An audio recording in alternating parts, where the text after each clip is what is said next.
নমো কৃষ্ণ শংকৰ গুৰু হৰি ৰাম ৰাম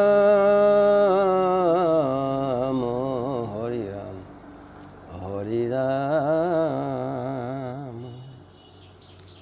সুভদ্ৰা হৰণ অৰ্জুনৰ তীৰ্থযাত্ৰা পদ দ্বিতীয় ভাগ।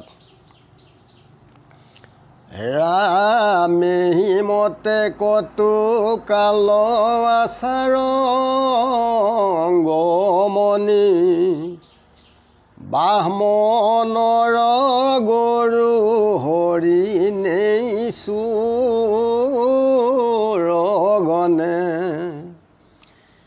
প্ৰজাপালনে শেষতীয় ধৰ্মনিষ্ঠ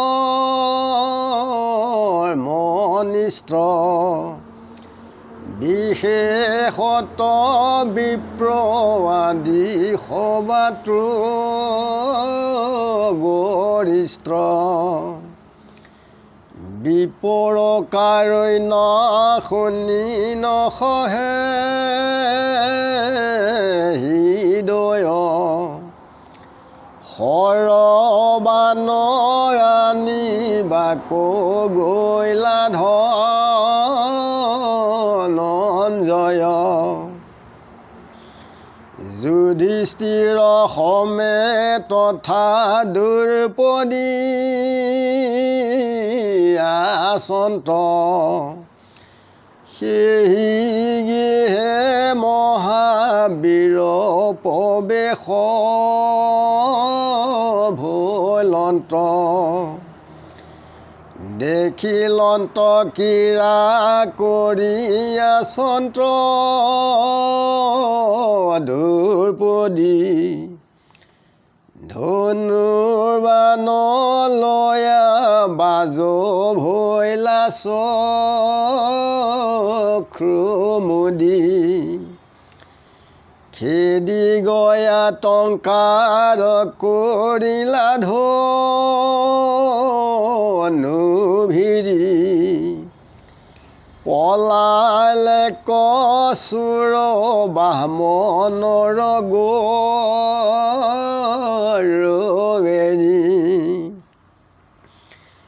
লোভিলন্ত গৰু বিপ্ৰবীৰৰ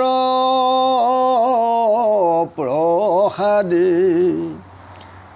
অৰ্জুন কয়া সংসিতু শিলায়াশীবাদী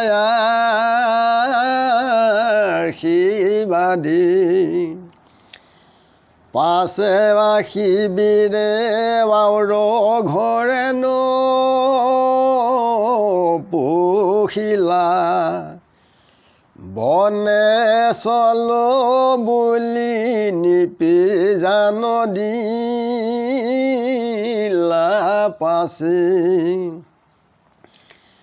দেখিলো দ্ৰৌপদী জ্যেষ্ঠ ভাই সংগে যাই কৰ তীৰ্থ যাত্ৰা হেৰা কৰিল বিদায় নাৰদৰ বেদ বাক্য বাধিবা কমনি শুনি যুধিষ্ঠিৰ খেদি আহিলা খনি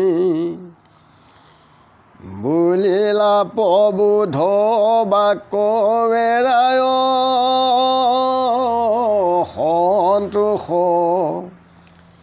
জ্যেষ্ঠ ভাইৰী সংগে দেখিলাতো নাই দুখ আনু বন্ধু বান্ধৱ মহন্তগণ মানি নাহি দুখ বুলি বুজাই লন্ত ঘনে ঘনে তথাপি অৰ্জুনে তীৰ্থ কৰিবা কমনি সবাতে বিদায় কৰি লৰিলা ট্ৰেখনি তেজিলন্ত দিব বস্ত্ৰ দিবয় অলংকাৰ লৈলা দণ্ড কমণ্ডলু যাত্ৰাৰ বেহাৰ কানি কণ্ঠা খন্তা ঘুকুন্দামি গচৰ্ম সেইদিনে ধৰি লন্ত ব্ৰহ্মচাৰ্য ধৰ্ম কান্দন্ত দুৰ্পদী অৰ্জুনৰ মুখ চাই মোৰেষে দুখে প্ৰভু বনবাসে যাই কিমতে সহিবা ঘোৰ বনবাস দুখ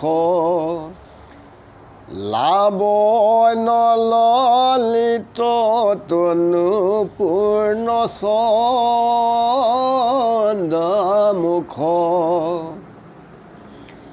পায়স পিষ্টকে যিটো ভুঞ্জীপ চামিত্ৰ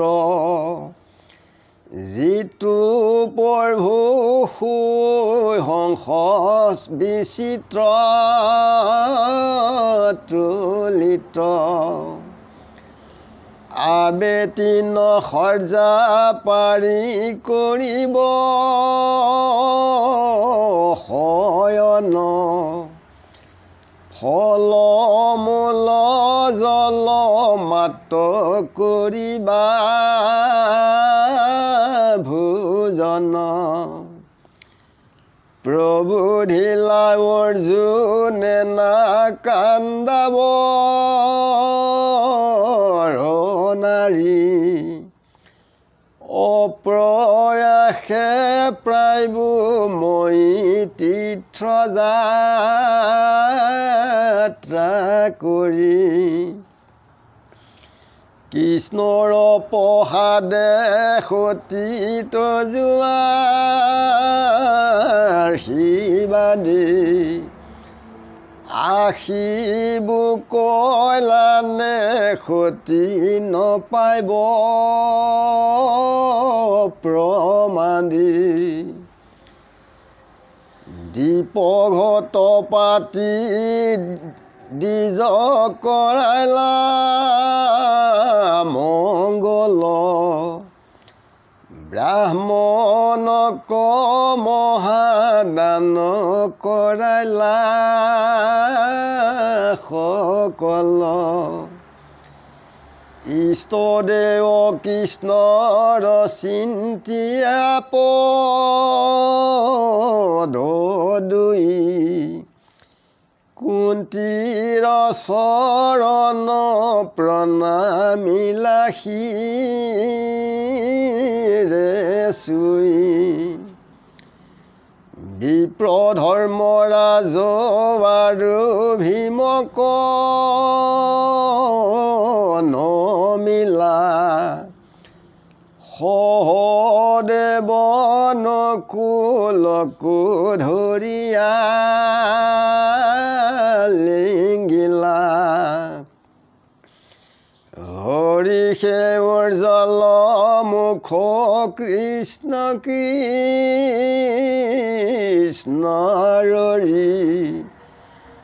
কৰিলন্ত যাত্ৰা প্ৰভাসৰ দিশ ধৰি জয় জয় কৃষ্ণ ইষ্টদেৱ জনাৰ্দন সুমৰন্তে চলন্ত শংকৰ সনাতন বন্ধুগণে চাহি থাকিলন্তয় সন্তোষী জয় জয় দেও বাদ্য মিলিল শেষে লৈলন্ত অৰ্জুনে বিষ্ণু ভকত সংগ কৃষ্ণ গুণ গীত মিলে মহাশুনি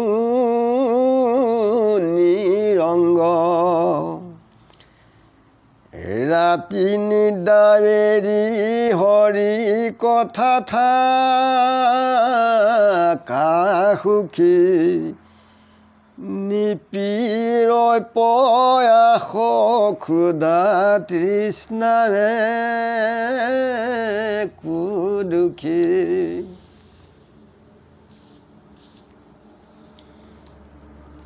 পঞ্চপাণ্ডৱ ৰং মনেৰে নাৰদে যি বাক্য দিছিলে যে মাহত এজন এজনকৈ থাকিব পাৰিব, তেনে অৱস্থাতেই ব্ৰাহ্মণৰ গৰু চোৰে চুৰ কৰি নিওঁতে তেতিয়া ব্ৰাহ্মণে বহুত কান্দিছিলে। কান্দোঁতে ক্ষত্ৰিয় অৰ্জুনৰ চিত সহ্য কৰা নাছিলে। তেতিয়া তেওঁ ধনুবান আনিবলৈ গৈ যুধিষ্ঠিৰ আৰু দ্ৰৌপদীক দেখা পালে আৰু তাৰ পৰা চকু মুদি তেওঁ ধনুবান তাৰ পৰা লৈ আহি ধনুৱে টংকাৰ কৰাত চোৰে গৰু এৰি থৈ তেওঁলোক চোৰবিলাক পলাই গ'ল। বিপ্ৰসকলে পাই বৰ আনন্দিত হৈ অৰ্জুনক আশীৰ্বাদ দিছে আৰু অৰ্জুনে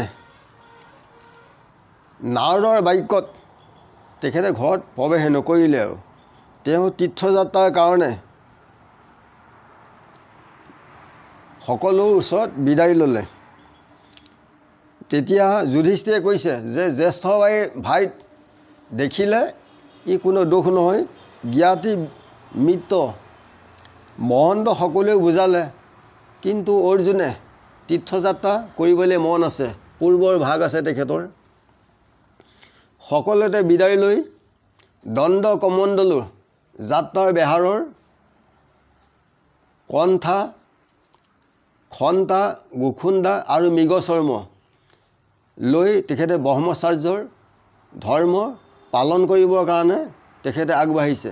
তেতিয়া দ্ৰৌপদীয়ে অশেষ কান্দিছে যে মোৰ কাৰণেই তোমাৰ এনেকুৱা অৱস্থা হ'ল যে তুমি কেনেকৈ বনবাসৰ দুখ সহ্য কৰিবা, যে তোমাৰ শৰীৰ বৰ সুন্দৰ পূৰ্ণচন্দ্ৰৰ মুখৰ দৰে, য'ত তুমি পায়স পঞ্চামৃতেৰে ভুঞ্জা, এতিয়া তুমি ফল মূল খাব লাগিব আৰু টিনৰ সজ্জা পাৰি তাত শয়ন কৰিব লাগিব। তেতিয়া